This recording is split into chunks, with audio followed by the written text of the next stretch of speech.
Interestingly enough, here, this case, it really looks like more of a consumer protection investigation, not an antitrust kind of investigation. So, what I mean by that here is that we're really looking at the pricing and the terms that perhaps were set forth by Amazon and by Google in their workings with advertisers, and whether or not that pricing and those terms was misleading in any way. So, a different kind of series of facts here from what we're seeing in the antitrust cases around advertising, with a big one coming up in about a week. The remedies trial and the Google ad tech case starts in Virginia very soon. More risk there, if you ask me.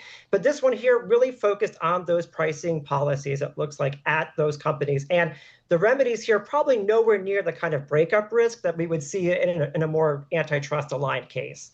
That's what I was going to ask, Justin, is whether or not, this makes the case to bolsters the case to break up these tech giants. I also want to make clear that these allegations are now different from what both Google and Amazon are facing. They're facing trials this month, right, with separate lawsuits brought by Correct, federal right. agencies.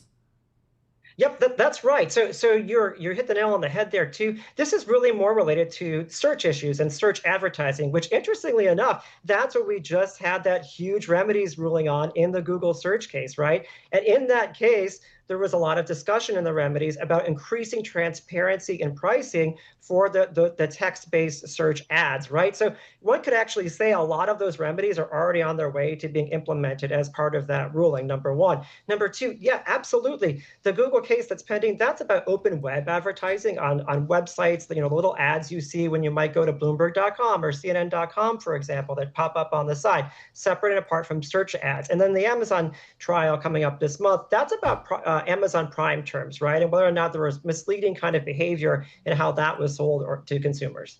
We should note that the FTC and Google declined to comment on our reporting, and Amazon did not respond to requests for comment. So, Justin, when you look at all of this, what does this mean in terms of how much of an overhang this will be for the companies? Is this something that's going to be a month-long investigation or months-long, maybe years-long investigation?